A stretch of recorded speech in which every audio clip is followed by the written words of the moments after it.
bon matin, Acts 21. Bon matin, Église 21, Magog aussi. Mon nom, c'est Marc, comme vous l'avez entendu. Merci pour l'accueil chaleureux. Merci pour les mots élogieux aussi à mon endroit. Vraiment, je crois qu'on est tous d'accord que c'est pas Marc Pilon qui a bâti l'Église. Puis ça, je veux juste m'assurer qu'on comprenne bien ça. On croit ici à Acts 21, à Église 21, on croit que c'est Jésus qui construit son Église. On croit que c'est Jésus qui, lui, a un plan qui est incroyable pour toute l'humanité, qui a un plan incroyable pour nous individuellement, mais collectivement aussi. Puis c'est une joie pour nous de participer ici à ce que Dieu est en train de faire à Acts 21, puis Église 21 Magog. Puis c'est vraiment une joie pour moi d'être de retour. Comme Jasmin-Pierre le disait, ça fait 7 mois. 7 mois que j'étais en congé de paternité, donc je n'ai pas eu la chance de prendre la parole ici. Donc je pensais à ça un matin, je me disais, aïe, la dernière fois que j'ai prêché ici, il y avait de la neige. Puis, donc le retour de la neige revient avec moi. Désolé pour ça. Mais c'est ça, on est en train de faire une série qui s'intitule « Rebâtir le Québec ». Puis, c'est basé sur le livre de Néhémie dans la Bible. Néhémie, ça se trouve être dans l'Ancien Testament. Fait qu'ici, pour ceux qui ne connaissent pas trop la Bible, c'est correct parce que vous n'êtes probablement pas les seuls. La Bible est divisée en 2 sections. Il y a l'Ancien Testament qui est toute la partie avant la venue de Jésus-Christ. Puis ensuite, tu as le Nouveau Testament qui est la partie qui suit la venue de Jésus-Christ. Donc, on se trouve dans le livre de Néhémie, puis je vais plonger assez direct dedans parce que il y a vraiment beaucoup de choses que je veux partager avec vous ce matin. En fait, j'ai probablement trop de choses. Ça fait 7 mois que j'accumule.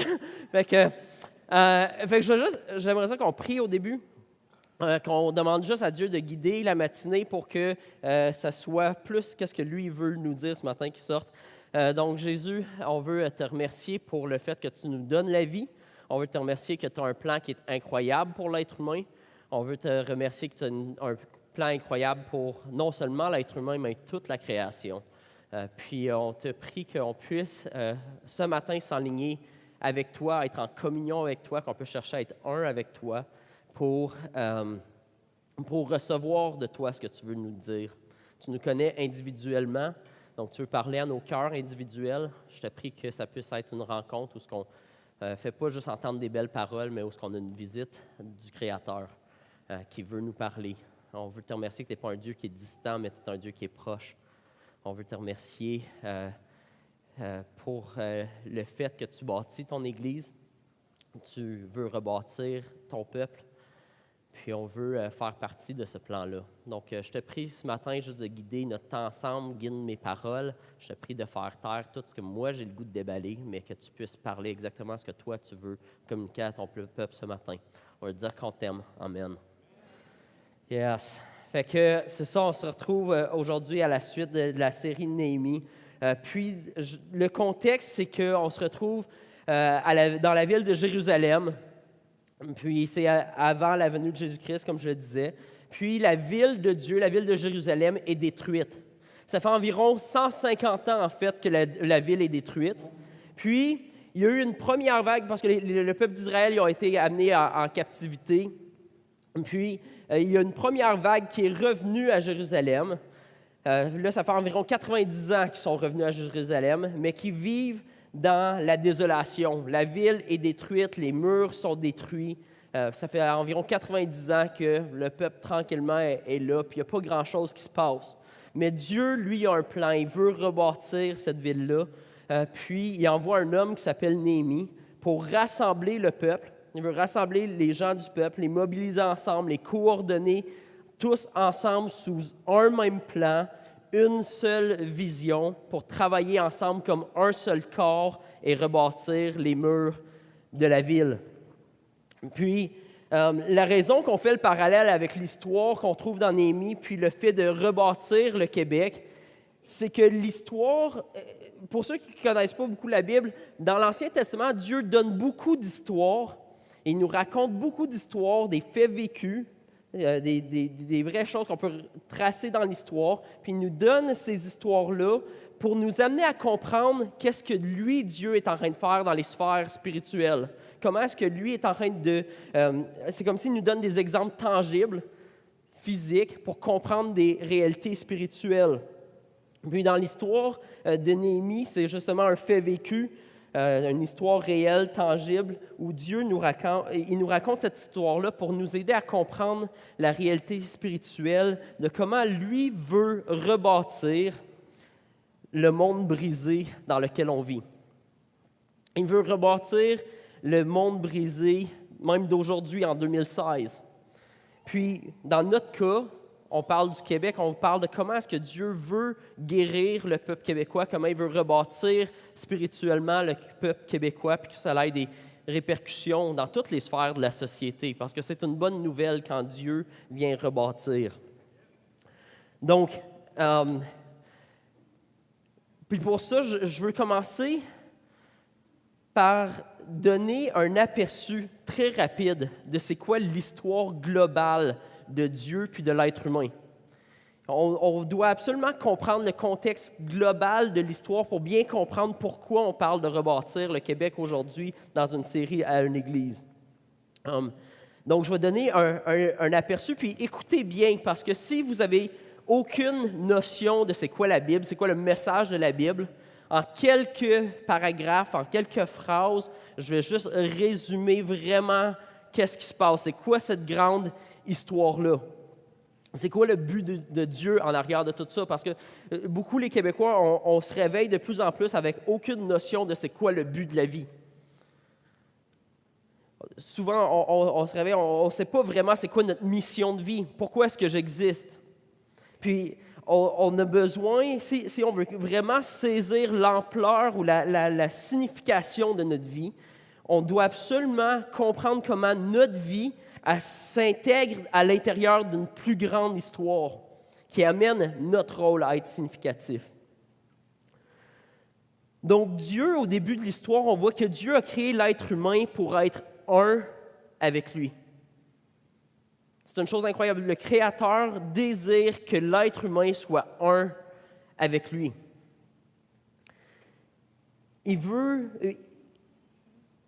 Il a bâti l'être humain pour que chacun des êtres humains individuellement soit comme des membres distincts qui sont parfaitement coordonnés sous une même tête, une seule tête. Donc, Dieu est la tête, nous, on est les membres. Il voulait qu'on soit un corps parfaitement coordonné sous la tête qui est Dieu, pour former un seul corps, puis bâtir ensemble un monde où règne l'amour de Dieu puis l'amour du prochain. C'est ce qu'on voit au début de l'histoire. Dieu crée l'homme et la femme à son image pour être en relation parfaite avec lui, être un avec lui, puis de bâtir ensemble le monde. Donc Dieu a mis les bases, mais il dit maintenant, il dit multipliez-vous, on va remplir la terre. Il dit dominer sur la terre, mais pas, nous avec notre conception, on pense dominer, c'est d'utiliser notre pouvoir pour abuser de la terre, si on veut, mais dans la notion de Dieu, de dominer sur quelque chose, c'est de prendre soin de quelque chose, de sortir le meilleur de quelque chose. Comment est-ce que tu peux être le serviteur d'une chose pour amener une chose plus belle? Donc, Dieu nous donne, il voulait que lui en tant que tête, puis nous en tant que son corps bien coordonné sous lui, on puisse prendre soin de la terre, qu'on puisse prendre soin de l'humanité, qu'on puisse être en relation parfaite où on aime Dieu parfaitement, puis on s'aime les autres parfaitement aussi. Ça, c'était le plan de Dieu. Puis c'est encore le plan de Dieu. Par contre, ce qu'on se rend compte à travers l'histoire, puis à travers juste ce qui se passe dans la réalité d'aujourd'hui, c'est que l'être humain a été séduit par l'idée que le monde était pour être un monde meilleur si ce n'était pas Dieu la tête. Si je peux seulement être moi-même la tête, si je peux décider pour moi-même ce qui est bien et mal, je vais me créer moi-même un monde qui est meilleur. Donc l'être humain est séduit par cette idée-là. Cette idée-là de dire non, je ne veux pas faire partie du grand corps et avoir Dieu comme tête parce que je veux avoir ma liberté, je veux faire les choses à ma manière. Le problème, c'est que c'est venu gâcher tout le plan de Dieu, puis la création parfaite, puis le monde parfait pour lequel on a été créé. Parce que qu'est-ce qui arrive, c'est que ça a plongé le monde dans le chaos. Quand tu as 7,5 milliards d'êtres humains qui décident de faire à leur tête, qui décident d'être leur propre Dieu, puis de décider pour eux-mêmes ce qui est bien et mal, ça vient gâcher le plan de Dieu. Ça vient gâcher l'harmonie. Tu ne peux pas avoir de l'harmonie quand tu as 7,5 milliards de têtes.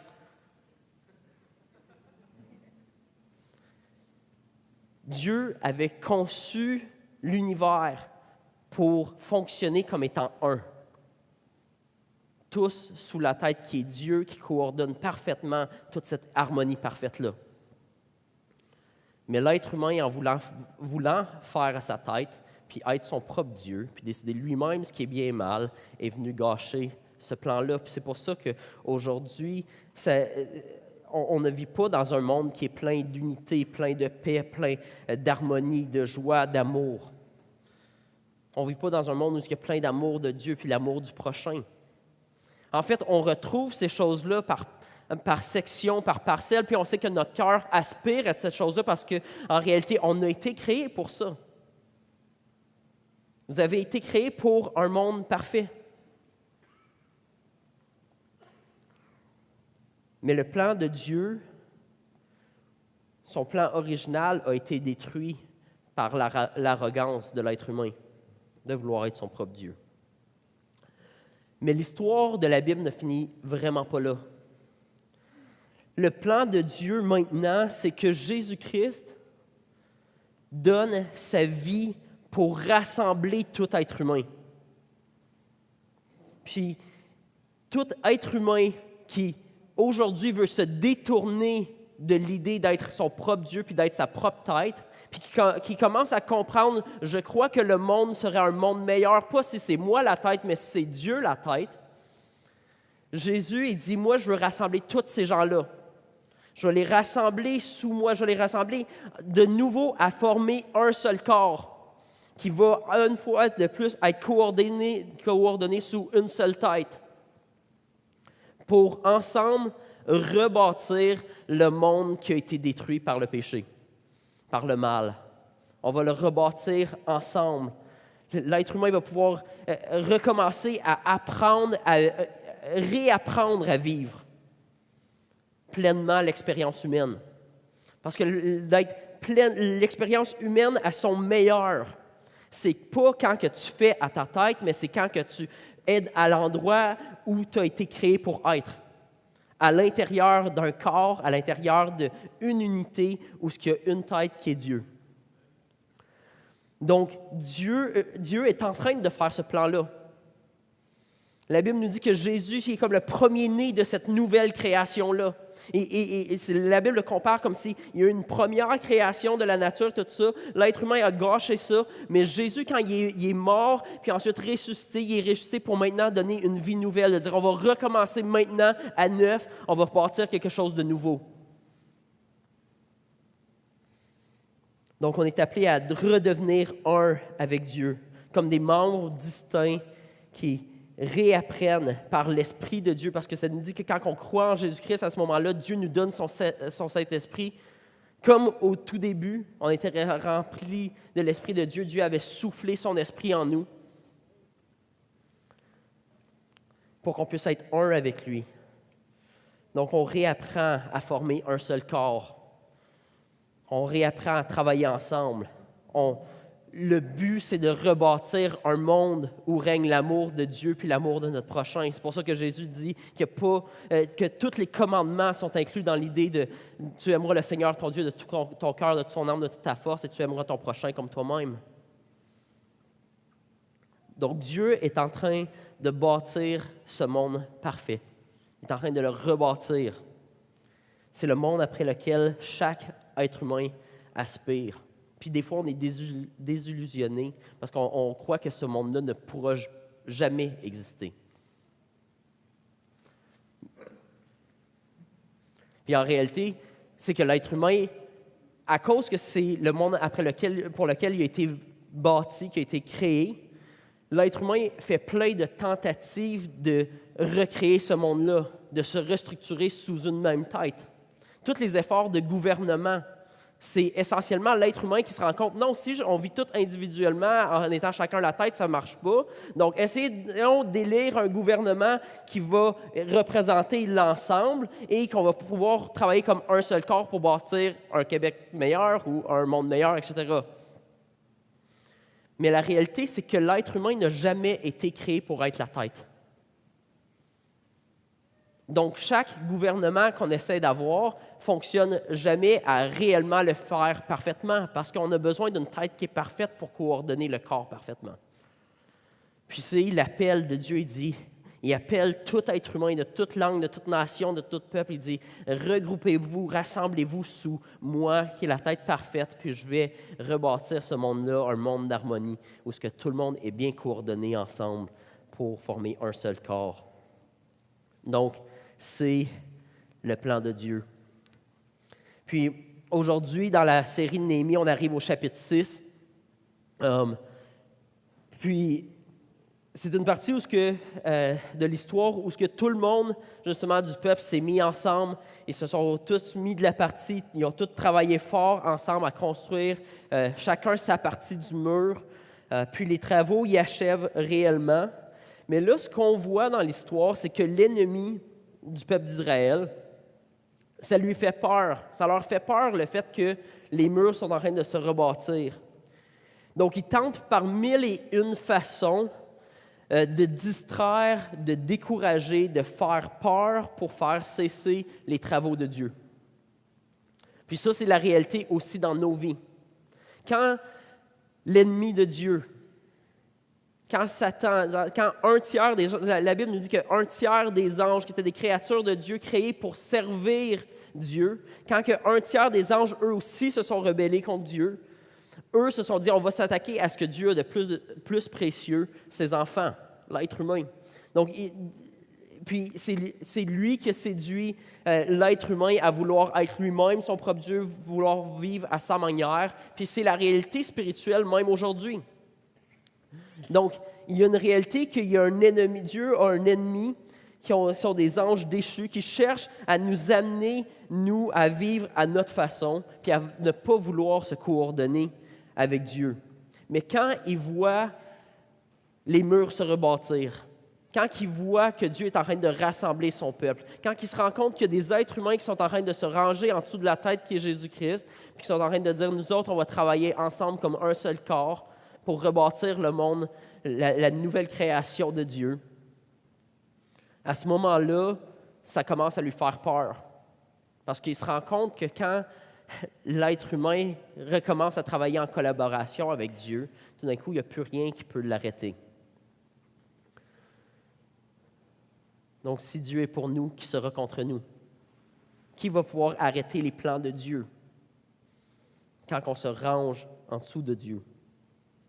Puis ça va être, de regarder ce passage-là aujourd'hui, ça va être aussi pertinent pour nous parce que je crois que trop souvent, à travers l'histoire de l'Église, les chrétiens, on s'est laissé distraire de l'histoire globale. Je pense que souvent, l'Église, on s'est laissé distraire de ce que Dieu était réellement en train de faire. On s'est découragé, on s'est laissé être découragé. On s'est même fait, à la limite, on a même oublié c'était quoi l'appel spécifique que Dieu avait pour chacun d'entre nous dans son corps. Puis comme on était supposé de travailler en étant un, coordonné sous Christ pour accomplir les œuvres magnifiques que Dieu avait préparées d'avance pour nous. Donc je pense que ça va être super pertinent, puis vers la fin, je vais essayer d'être assez rapide pour que vers la fin, on ait vraiment un aspect super pratique et tangible pour bien comprendre ou bien vous lancer sur une piste de quelle place spécifique vous pourriez avoir dans le corps de Dieu. Donc, on va lire une bonne portion du chapitre 6 de Néhémie ce matin. On va commencer avec ça. Donc, c'est Néhémie qui parle, qui dit « Je n'avais pas encore posé les battants des portes lorsque Sanballat, Tobija et Geshem, l'Arabe et nos autres ennemis ont appris que j'avais reconstruit la muraille et qu'il n'y restait plus de brèche. Alors Sanballat et Geshem m'ont fait parvenir ce message. « Viens, ayons une entrevue ensemble dans les villages de la vallée d'Ono. Ils avaient l'intention de me faire du mal. Donc, eux, c'est les ennemis du peuple de Dieu, qui ne sont pas contents que les choses avancent. Il dit, je leur ai envoyé, ça c'est Néhémie qui parle à nouveau, il dit, je leur ai envoyé des messagers avec cette réponse. J'ai une grande tâche à accomplir et je ne peux pas descendre là-bas. Pourquoi le travail devrait-il être interrompu pendant que je l'abandonnerais pour vous rejoindre? Ils m'ont adressé 4 fois la même demande, avec toujours la même réponse de ma part. Donc, imaginez, ça fait 4 fois que les ennemis se disent « Ah ouais, il faudrait que tu viennes t'entretenir avec nous, il faudrait que tu viennes t'entretenir avec nous. » Mais Néhémie est super focus. Il est comme « Non, j'ai une tâche à accomplir, Dieu m'a dit d'accomplir une tâche, je la fais, je leur ai envoyé tout le temps la même réponse. » La 5e fois, Sanballat m'a fait parvenir ce message avec son serviteur. Celui-ci tenait une lettre ouverte où il était écrit « On raconte parmi les nations, et Geshem l'affirme, que les Juifs et toi, vous avez l'intention de vous révolter et que c'est la raison pour laquelle tu reconstruis la muraille. D'après ces rumeurs, tu vas devenir leur roi. Et tu as même établi des prophètes pour te proclamer roi de Juda à Jérusalem. Maintenant, le roi va avoir connaissance de ces rumeurs. Viens donc et tenons conseil ensemble. » J'ai fait répondre à Sanballat, « Il n'y a rien de vrai dans ces rumeurs dont tu parles. C'est toi qui les inventes de toutes pièces. » Donc, au début, il essaie de le distraire en disant « Ah, ce serait bon qu'on aille un meeting ensemble, tout ça. » Puis il essaie de le distraire de cette façon-là. Maintenant, ils vont une coche plus loin. Ils commencent à inventer des fausses rumeurs au sujet de Néhémie pour que ça commence à l'ébranler, Néhémie, puis que ça puisse le distraire encore une fois. Tous ces gens voulaient nous effrayer. Ils se disaient « Ils baisseront les bras et le travail ne se fera pas. Maintenant, mon Dieu, fortifie-moi. » Il faut que j'arrête pour me moucher.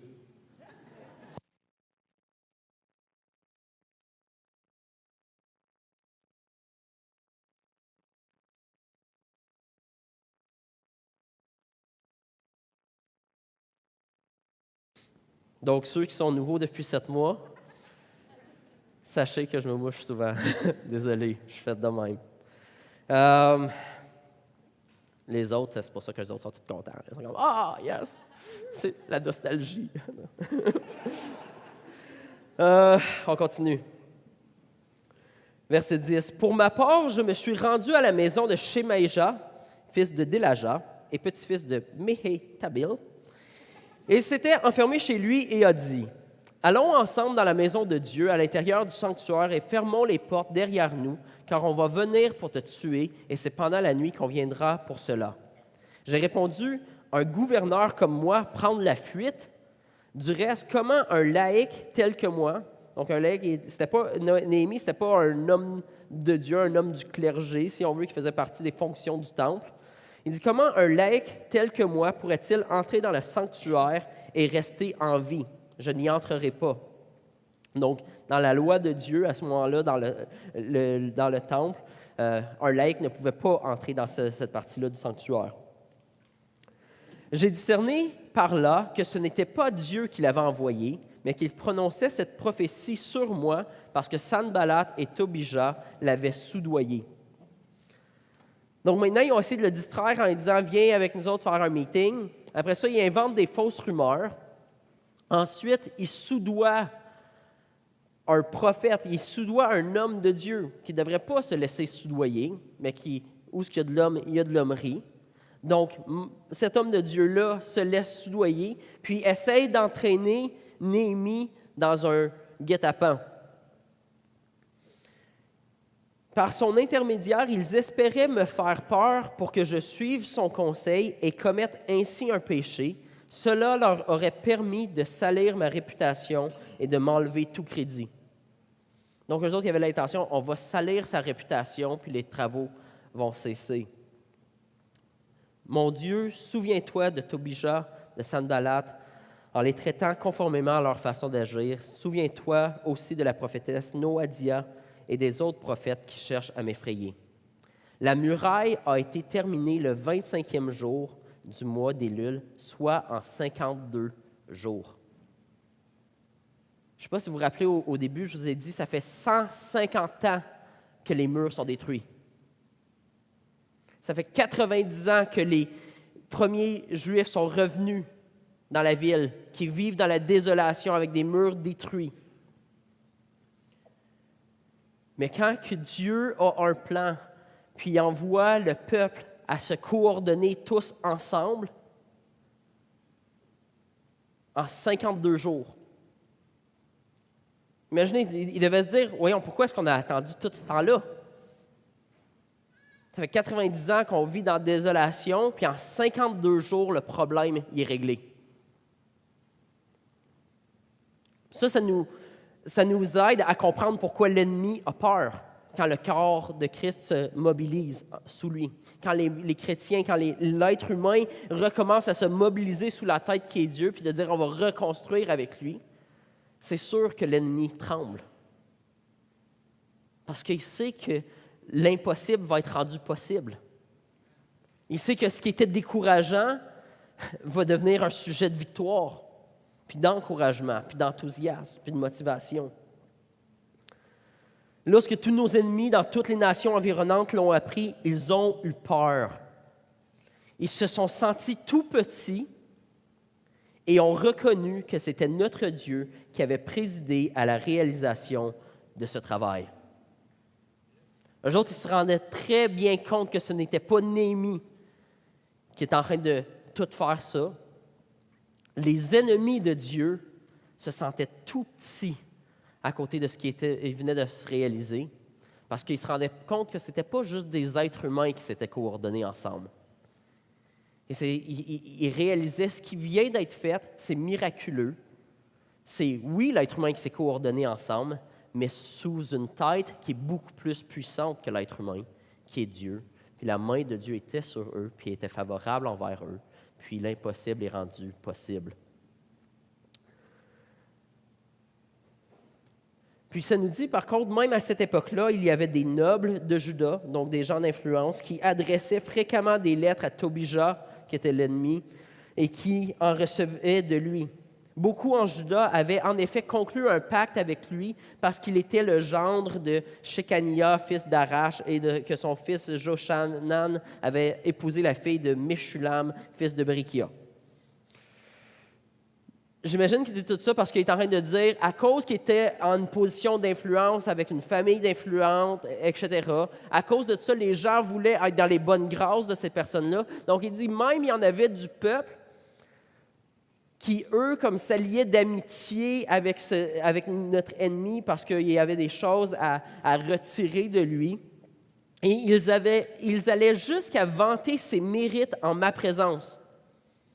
Imagine, tu sais que le gars il est en train de te mettre des guet-apens, il est en train de te rendre la vie difficile, qu'il essaie vraiment de te distraire de ce que Dieu est en train de faire, qu'il est vraiment l'ennemi du peuple. Puis parmi ton propre peuple, tu as des gens qui sont comme « Ah, il est tellement hot, Tobija, là, hey, c'est vraiment une bonne personne, tout ça. » Toi, tu as le goût de l'étrangler, là. Mais tu le fais pas. T'sais? Puis, mais c'est ça, c'est comme « Aïe, aïe, même mon propre peuple n'est pas en train de réaliser tout ce qui est en train de se faire. Ils sont en train de vanter les mérites de mon ennemi.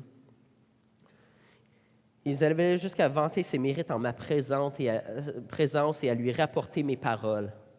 Quant à Tobija, il envoyait des lettres pour m'effrayer. Donc, même ses amis, même le monde du peuple allait rapporter les paroles de Néhémie à son ennemi, etc.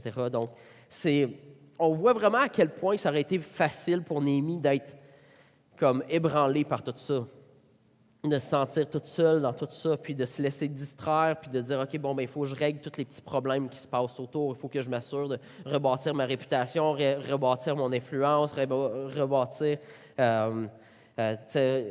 contrer toutes les fausses rumeurs, etc. Mais ce qu'on voit, c'est que Néhémie reste vraiment focus et il reste focalisé sur la tâche, puis il s'en remet à Dieu. Puis même, il remet ses ennemis à Dieu. Il dit, Dieu, je te demande de t'en occuper d'eux autres. T'sais.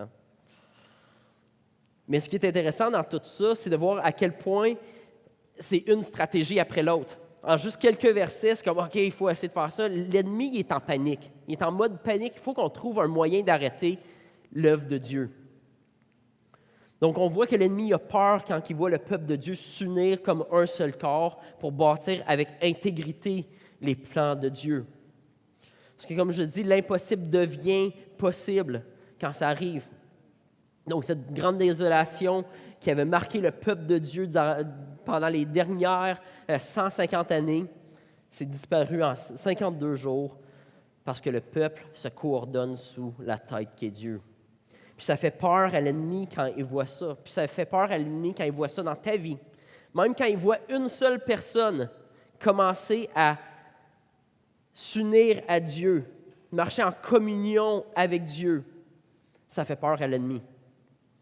Il sait que ça peut faire énormément de ravages à son royaume à lui. Donc, quand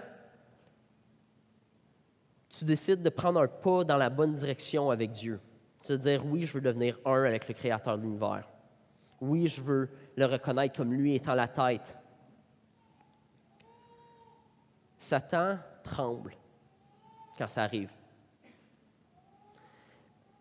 Puis, ça l'énerve, les sphères spirituelles qui sont contre Dieu. Ça les met en panique. Ils disent, voyons, ça se peut pas que le peuple, ça se peut pas que les gens sont en train de se rallier à Dieu. Donc, comme on le voit dans le cas de Néhémie, les stratégies de l'ennemi contre nous, c'est de nous distraire du plan de Dieu, de nous piéger, de faussement nous accuser, de nous envoyer des faux prophètes, de nous faire peur, d'essayer de ternir notre réputation, inventer des fausses rumeurs à notre sujet, amener nos amis à nous abandonner, les voir se ranger du côté de nos ennemis. Il va tout faire pour nous décourager, nous faire peur, puis faire cesser le travail. C'est ce que l'ennemi de Dieu fait. Il veut nous distraire de fonctionner comme un seul corps sous la tête qui est Christ. Donc oui, puis le plus qu'on va se coordonner sous Christ à rebâtir le royaume de Dieu sur terre comme au ciel, plus on va se faire attaquer de tous bords, de tous côtés. Puis je suis certain que dans la salle, il y a plein de monde ici qui pourrait vous le témoigner. Que le plus qu'ils ont cherché à s'approcher de Dieu, le plus qu'ils ont choisi de se rendre actifs avec Dieu, le plus qu'ils se sont sentis attaqués de tous bords, de tous côtés.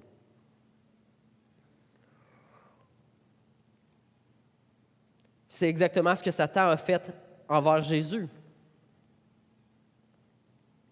Il cherchait à le distraire par tous les moyens de sa mission. Il cherchait à lui offrir des solutions ou un plan de vie qui serait différent que le plan de vie que Dieu le Père lui avait donné. Plus attrayant, plus instantané. Jésus était là en train de faire sa mission, puis pendant qu'il est en train de faire sa mission, les propres gars qui sont les plus proches de lui, ses disciples, sont en train de se battre et de se quereller entre eux, à savoir c'est qui va être le plus grand dans le royaume de Dieu. Jésus devait être découragé à ce moment-là, de dire, voyons, je suis en train de dire, on va bâtir un royaume où ce qu'on va chercher, pas à s'élever au-dessus des autres, mais à chercher à utiliser le pouvoir, l'influence, les ressources qu'on a pour élever les autres puis se voir comme étant serviteurs des autres. Donc, on est en train de vouloir commencer à bâtir ce monde-là, puis vous êtes en train de vous chicaner entre vous pour savoir ça va être qui le plus powerful dans la gang. Vous ne comprenez rien. Donc, il y a des moments où tu as l'impression, même quand tu es en train de marcher, en train de bâtir le plan de Dieu, que ça va être impossible. Après ça, Pierre fait des fausses promesses envers Jésus. Il renie Jésus. Judas, qui est avec lui aussi, le trahit. Il le vend à ses ennemis. Jésus se fait vendre à ses ennemis. Tout le monde l'abandonne. Tout le monde qui était proche de lui l'abandonne. Il est faussement accusé. Il est battu. Il est craché au visage. Les grands de ce monde, les personnes d'influence dans ce monde se mettent à le mépriser. On le fouette, on le crucifie, on le dévêtit, on se moque de lui. Mais en rien, Jésus se laisse distraire de sa mission. Puis même quand il est sur la croix, il dit « Père, pardonne-leur, ils ne savent pas ce qu'ils font. » Il ne se laisse aucunement distraire, il ne se laisse pas devenir non intègre. Il reste le focus de c'est quoi la mission qu'on est en train de bâtir. Puis après ça, en mourant, il dit « Tout est accompli. J'ai accompli la mission que tu m'as envoyé faire. »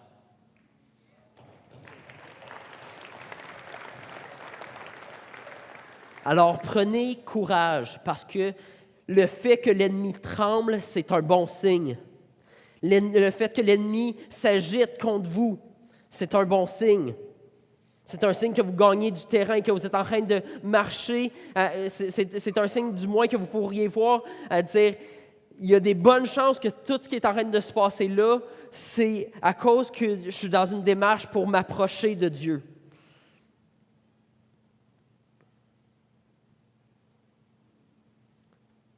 C'est parce que vous êtes en train de gagner du terrain.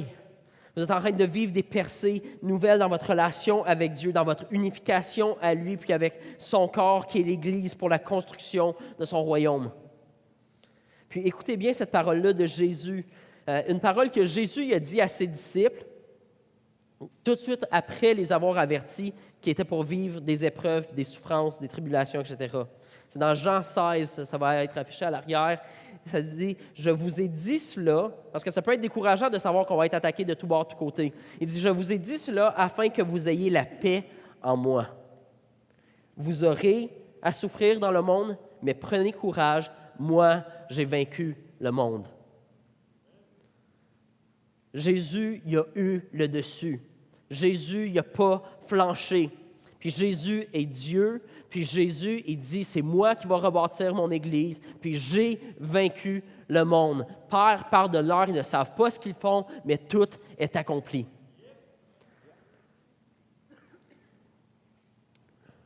Donc là, maintenant qu'on comprend ce contexte-là, on comprend c'est quoi que Dieu essaie de faire dans notre monde, même aujourd'hui au Québec en 2016, puis qu'on comprend que l'ennemi va toujours essayer de nous distraire pour vivre nos vies pour plein d'autres raisons que cela. Parce que les chances sont que la majorité d'entre nous, puis clairement la majorité des Québécois, jusqu'à présent, le but de ma vie quand je me lève le matin, ma mission de vie, c'est très rare pour les Québécois que c'est de bâtir le monde nouveau de Dieu avec Dieu coordonné parfaitement sous sa tête et nous, comme son corps, coordonné parfaitement avec les autres. Mais c'est la raison de ta vie. C'est la raison de ton existence. D'être parfaitement un avec ton Créateur, avec la création, puis rebâtir le monde de Dieu. Donc maintenant qu'on comprend bien ça, puis qu'on comprend que l'ennemi va toujours essayer de nous distraire, il va dire non, tu devrais bâtir ton propre royaume, tu devrais faire à ta tête, tu devrais essayer de bâtir tes propres choses, tu devrais essayer de ternir ta réputation, on va essayer de t'influencer dans n'importe quelle direction pour pas que tu t'unis à Dieu. Maintenant, j'aimerais ça qu'on puisse regarder un passage de l'apôtre Paul qui donne à l'Église d'Éphèse pour nous aider à comprendre notre appel de façon super pratique. Ça va être comme un premier pas pour nous aider à mettre un peu de viande autour de tout ça. Puis comprendre comment que ça se traduit dans notre réalité d'aujourd'hui, au 21e siècle, comme étant l'Église. L'Église, là, ce n'est pas un bâtiment, ça a déjà été dit dans la série, ce n'est pas un bâtiment, ce n'est pas une rencontre du dimanche. L'Église, ce sont les gens. La Bible dit qu'on est des pierres vivantes, on compose un édifice qui est vivant. On est les membres du corps de Jésus, assemblés sous sa tête. Donc, on cherche à comprendre ensemble qu'est-ce que ça veut dire dans le tangible. Qu'est-ce que ça veut dire pour les 400-500 personnes qui sont ici ce matin? Ça nous dit dans Éphésiens 4, « Je vous encourage donc, moi, le prisonnier dans le Seigneur, à vous conduire d'une manière digne de l'appel que vous avez reçu. » Première affaire, il dit, vous comprenez l'appel? Il dit, maintenant, je vous demande de marcher d'une manière digne de cet appel-là. C'est l'appel le plus grand qu'un être humain peut avoir, c'est d'être associé au Créateur de l'univers, puis d'être parfaitement coordonné sous lui pour changer le monde. Il dit, c'est la plus grande appel que l'être humain peut avoir, la plus grande raison de vivre qu'on peut avoir en tant qu'être humain. Il dit, donc, je vous encourage à vous conduire d'une manière digne de cet appel-là.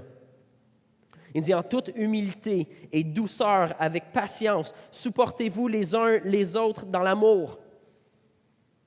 Comme je le disais avec les disciples de Jésus qui sont en train de chicaner, ça ne va pas bien bâtir un monde nouveau quand tout le monde est en train de se chicaner. Paul est en train de dire la même chose. Il dit là, rappelez-vous, c'est quoi votre appel? Comportez-vous d'une manière digne de cet appel-là. Arrêtez de vous déchirer les uns les autres. Marchez ensemble dans l'humilité, dans la patience. Supportez-vous les uns les autres dans l'amour. Efforcez-vous de conserver l'unité de l'esprit par le lien de la paix.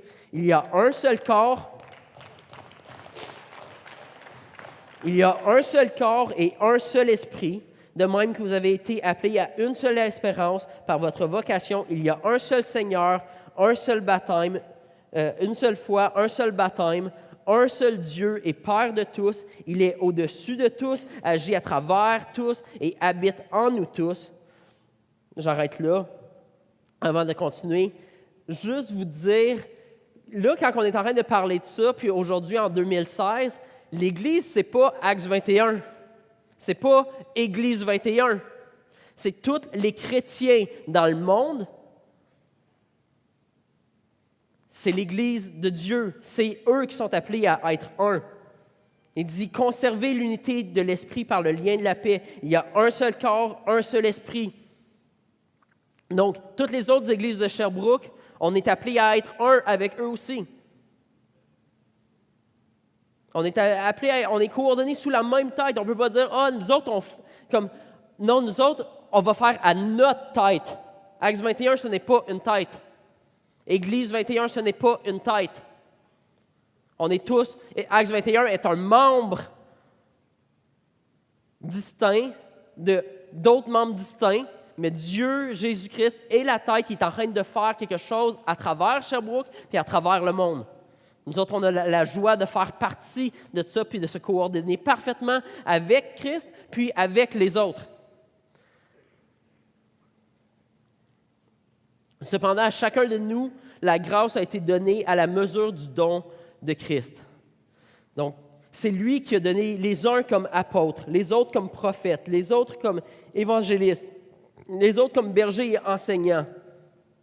Il l'a fait pour former les saints, ça, les chrétiens, aux tâches du service en vue de l'édification du corps de Christ, jusqu'à ce que nous parvenions tous à l'unité de la foi et de la connaissance du Fils de Dieu, à la maturité de l'adulte, à la mesure de la stature parfaite de Christ.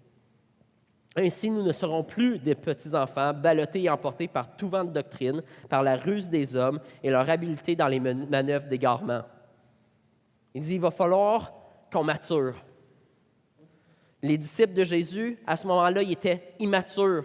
Ils se battaient entre eux, savoir qui était pour être le meilleur. Il dit, il va falloir que l'Église s'édifie, qu'elle commence à maturer dans l'unité pour arrêter d'avoir ces chicanes-là inutiles, puis qu'on puisse bâtir ensemble, on soit bâti à la stature parfaite de Christ, pour plus être des petits-enfants qui sont ballottés puis distraits par n'importe quoi. Puis je pense que beaucoup de l'Église au Québec ressemble à ça. On pense qu'on est unis à Christ, ou on l'est, mais après ça, on est comme des membres qui font n'importe quoi, n'importe où. On fait à notre tête pareil, même si on a une nouvelle tête. Mais en disant la vérité dans l'amour, nous grandirons à tout point de vue vers celui qui est la tête, Christ. C'est de lui que le corps tout entier, bien coordonné et solidement uni grâce aux articulations dont il est muni, tire sa croissance en fonction de l'activité qui convient à chacune de ses parties et s'édifie lui-même dans l'amour. Donc, on est tous des membres distincts dans le corps de Christ. On a tous, en fait, même ici, on a tous des personnalités différentes, talents différents, dons différents, réalités de vie différentes. Donc, vous êtes tous distincts. Vous êtes tous un peu différents les uns des autres, puis ça, c'est une bonne nouvelle. Dieu ne veut pas que son Église soit composée juste de personnes qui sont pareilles. Il ne veut pas que ce soit toutes des Jasmin-Pierre, il ne veut pas que ce soit toutes des Marc Pilon, il ne veut pas que ce soit toutes des Philippe Baudouin, il ne veut pas que ce soit toutes des Régent Caron, il veut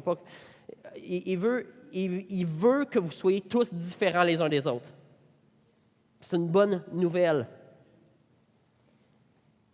Donc, pour nous aider, on peut qu'est-ce qui nous aide à rester focusés sur notre appel particulier? C'est de connaître notre ADN particulier, comment Dieu nous a créés de façon spécifique, connaître l'ADN des autres, savoir comment Dieu a créé les autres, pour que ça puisse nous aider à comprendre c'est quoi notre part dans toute cette histoire-là. Puis, l'autre chose qui est super importante, c'est de toujours rester bien connecté à la tête. Vous, votre responsabilité, si vous êtes un membre du corps de Christ, votre rôle, là, c'est de rester connecté à la tête. Il faut que vous restiez connecté à Jésus à travers le Saint-Esprit parce que c'est lui qui va vous dire quand bouger. Si Jésus il est composé d'un corps de membres partout, tout composé différemment, puis il dit « j'ai besoin de bouger ce doigt-là », il faut que quand il dise à ce doigt-là de bouger, il faut qu'il bouge. Mais si tu n'es pas connecté à la tête, Jésus va pouvoir envoyer avec le Saint-Esprit le signal « bouge », mais le doigt ne bouge pas. Puis il y a d'autres maladies dans le corps qui sont le contraire. Le cerveau n'a envoyé aucun signal, mais le doigt il bouge. Puis il y a des chrétiens comme ça aussi. Jésus n'a rien dit de faire, puis ils sont comme il faut que j'aille faire tout. Puis ils sont en train de faire plus de dommages que d'autres choses parce qu'ils ne sont pas bien coordonnés dans l'ensemble du corps, puis attentifs à la tête, pour agir en fonction de ce que Jésus est en train de faire. Donc, on va faire un petit exercice. Paul nous dit qu'il y a plusieurs dons. Lui, il nomme 5 dons, l'apôtre, le prophète, l'évangéliste, berger, enseignant. Puis parfois, l'Église a essayé de limiter ces dons-là à des rôles officiels d'autorité dans l'Église, puis surtout réservés pour les dirigeants de l'Église. Mais quand on regarde bien le texte dans Éphésiens, on se rend compte que ça s'étend probablement beaucoup plus large que ça, puis que ce sont des dons que, oui, Jésus a donnés à travers l'Église, à travers l'ensemble de son Église, pour former et édifier l'ensemble de son Église dans toutes les sphères d'activité. Donc, exercice numéro 1. Je vous donne une courte description de chacun de ces 5 dons-là. Okay? Ça, c'est un peu les dons de comment on est structuré. Ça peut vous donner un aperçu de un peu votre ADN, de comment Dieu vous a conçu. Puis quel don il vous a donné si vous êtes un enfant de Dieu. Donc, je vais vous donner une courte description des 5, puis vous essayez de réfléchir lequel est-ce que je suis le plus là-dedans. Okay? Lequel je suis le deuxième plus? Parce qu'habituellement, on a une combinaison, peut-être on a une combinaison des 5, mais dans un ordre différent. Donc, je vous donne la description, essayez de réfléchir, vous ressemblez plus à quoi là-dedans? Okay? L'apôtre, celui qui a un don apostolique, si on veut. Ça, c'est quelqu'un qui voit qu'il y a quelque chose qui doit être fait, il n'y a rien qui existe, il voit quelque chose, il y a une vision, il y a quelque chose pour quelque chose qui doit exister, puis qui décide de se mettre, il y a un plan en tête, puis il décide de faire ce plan-là. Donc, souvent, ça va être des gens, ça peut tomber dans des gens qui ont de l'initiative ou de l'entrepreneurship.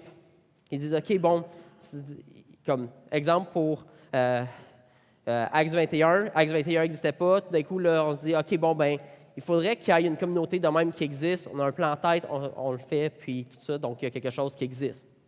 Donc, ça, c'est le premier, apôtre. Donc, ça se peut que toi, tu es framé, que tu aimes ça, commencer des choses nouvelles. C'est comme, moi, c'est quand que quelque chose n'existe pas, puis que je peux créer quelque chose qui n'existe pas, c'est là que je me sens en vie. C'est là que je me sens à ma place, à mon meilleur. Le prophète, lui, c'est celui qui veut toujours ramener le peuple à ce que Dieu dit. Lui, il est toujours en train de ramener les gens à dire non, c'est de même qu'on s'est entendu de faire les choses, c'est de même que Dieu nous dit de faire les choses. Il faut qu'on ramène, il est toujours en train de ramener le peuple à vouloir faire les choses de la bonne manière, selon Dieu. Donc peut-être que toi, tu es quelqu'un que tu as souvent cette flamme-là dans toi qui dit, il me semble les chrétiens, on n'est pas en train de faire la bonne chose. Il me semble qu'il faudrait qu'on revienne à ce que Dieu dit. Il me semble que le peuple est en désobéissance. On est tout le temps en train de faire à notre tête. On vit dans l'immoralité sexuelle. On vit dans n'importe quoi, n'importe qu'est-ce qui est en dehors des plans de Dieu. Il faut qu'on ramène le peuple à faire les choses de la manière que Dieu veut les faire. Donc, lui, il est toujours en train de rappeler. Il dit, il y avait un plan. Donc, l'apôtre est un peu comme l'architecte de tout ça. Puis, le prophète, c'est lui qui est le rappel constant de c'est de même qu'on est en train de bâtir les choses.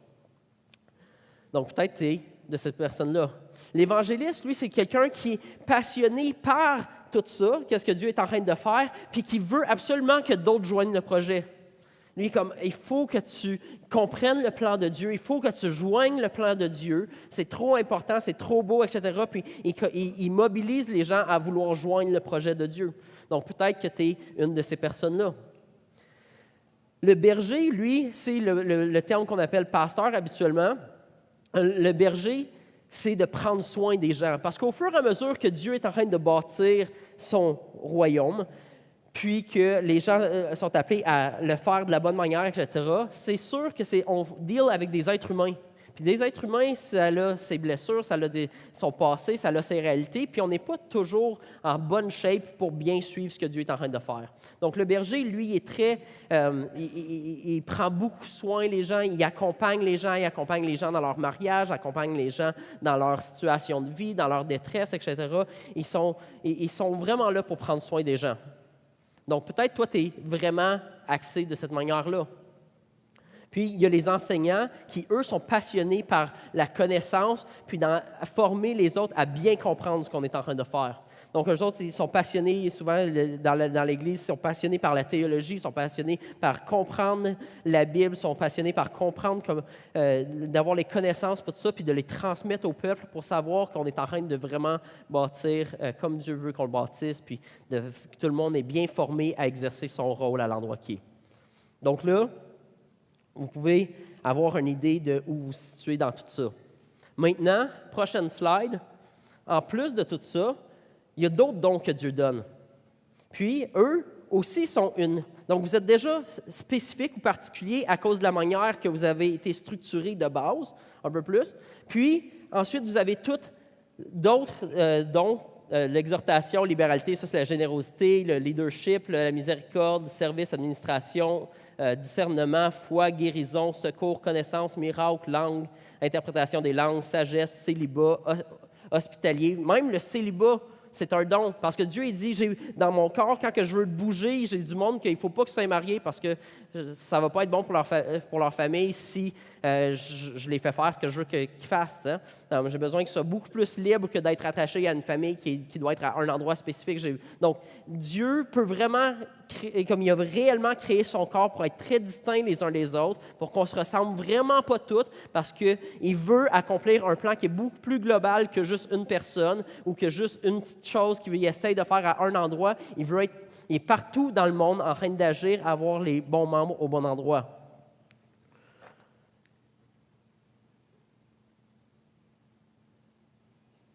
J'ai peu de temps pour terminer ce matin. Donc, je vais inviter l'équipe de musique, puis je vais continuer un petit peu pendant qu'ils s'en viennent. L'autre chose qui est particulière, c'est dans quelle sphère de vie est-ce que tu opères. Fait que, ici, on a divisé la société en 7 grandes montagnes. Le gouvernement, droit, donc est-ce que c'est ta sphère de travail ou d'influence? Est-ce que c'est la sphère des affaires, de l'économie? Ça, c'est tout le marché du travail. Si tu travailles pour une entreprise, tu fais partie de cette sphère-là. L'éducation, la santé, religion, spiritualité, art et divertissement, incluant le sport, etc. Les médias et la famille. Donc, tout le monde agit dans une sphère dans sa vie. Puis ça aussi, c'est spécifique à vous. Si Dieu a le goût de faire quelque chose dans le système hospitalier, s'il veut rejoindre des gens, rebâtir son royaume dans le système hospitalier à Sherbrooke, il n'y a pas besoin d'avoir un pasteur d'église comme moi. Premièrement, je n'ai aucune crédibilité dans ce milieu-là, mais Dieu a besoin d'avoir un médecin ou des infirmières ou des gens qui sont dans ce milieu-là parce que quand il veut bouger à cet endroit-là, ça doit bouger. Donc, peu importe dans quelle sphère, tu as besoin d'être connecté à la tête pour savoir c'est quand qu'il veut bouger, c'est quand Dieu peut te dire, OK, j'ai besoin d'avoir, là on va prendre encore l'exemple du médecin, j'ai besoin d'avoir un médecin qui est évangéliste avec les dons de libéralité, de générosité et dons de discernement pour agir dans la sphère de tel hôpital. Il n'y a pas 1000 personnes qui sont conçues de même. Vous êtes d'accord? Mais on a besoin de chacun savoir, nous, on est framés comment, puis comment est-ce que je peux être attentif à Dieu pour que quand il me donne un signal, je puisse passer à l'action. Une autre chose, c'est la région dans laquelle tu te trouves, ou que Dieu t'appelle. Parce que ça se peut que Dieu t'appelle. Là, je n'ai pas eu le temps de parler des passions aussi, mais les passions aussi font partie de l'équation. Parce que Dieu met en nous quelque chose qu'on a le goût de changer. Il y a probablement quelque chose dans le monde que ça vous dérange, que ça fonctionne de cette manière-là. Puis Peut-être que Dieu vous a exactement créé de la bonne façon et placé au bon endroit pour faire partie d'une équipe de gens qui ont des dons qui sont complémentaires à vous pour transformer cette sphère de vie-là. Puis ça se peut que si ça, vous êtes dans une de ces 21 régions-là. Nous autres, on a divisé le Québec en 21 régions. Si Dieu est pour transformer le Québec, si il est pour rebâtir le Québec, on a besoin d'avoir des gens qui sont dans ces différents endroits-là du Québec. Donc, peut-être que tu ne sais même pas pourquoi, peut-être que tu n'es même pas jamais allé dans une région du Québec, mais depuis que tu es jeune, tu aspires à être dans cette région-là. Parce que c'est Dieu qui place le désir en nous de faire les choses pour lesquelles il nous a créés. Mais on a besoin d'être connecté à la tête, on a besoin de comprendre comment il nous a créés, puis comment ça fit dans l'ensemble du portrait. Donc, voici comment un peu ça fonctionne, le plan de Dieu, comment il rebâtit. La prochaine slide. Non, l'autre prochaine. Excusez. La prochaine encore, s'il vous plaît. Ouais, celle-là. Donc, quand quelqu'un naît de nouveau dans la famille de Dieu, c'est en bas de la slide, il devient un nouveau chrétien. On veut chercher, comme Église, à identifier les dons, l'appel, la mission de vie de cette personne-là. On veut ensuite la former dans son caractère, dans ses compétences, dans sa connaissance, parce que c'est impossible que tu vas accomplir le plan de Dieu si dans ton caractère, tu es pourri. Si dans ton caractère, tu ne fais pas les choses avec intégrité, si dans ton caractère, tu n'as pas le caractère qui ressemble à celle de Jésus-Christ, tu ne vas pas bien accomplir la tâche.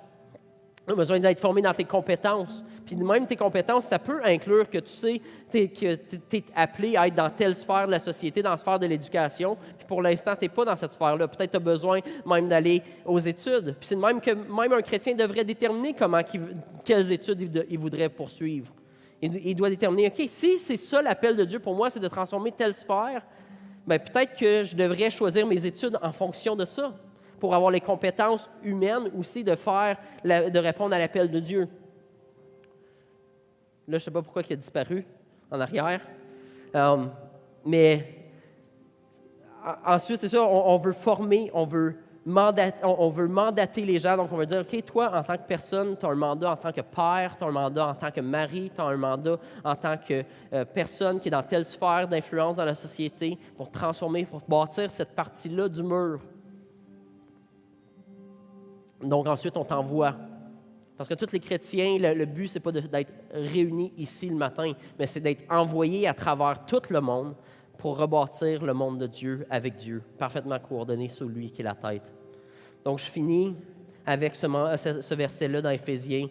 Ça nous dit « Il nous a fait connaître le mystère de sa volonté, conformément au projet bienveillant qu'il avait formé en Christ, pour le mettre à exécution lorsque le moment serait vraiment venu, à savoir de tout réunir sous l'autorité du Messie, aussi bien ce qui est dans le ciel que ce qui est sur la terre. » Donc, si tu es un chrétien, je t'encourage à chercher, à demander à Dieu, je veux connaître c'est quoi ton appel pour moi, je veux me coordonner parfaitement sous toi, je veux être connecté à toi pour entendre tes ordres quand tu me les donnes, passer à l'action avec courage quand tu me demandes de le faire. Puis si tu es ici ce matin et tu n'es pas encore un chrétien, l'invitation est pour toi. De dire oui à Jésus, de dire oui, je comprends que j'ai été créé pour être en relation avec ce Créateur-là parfait.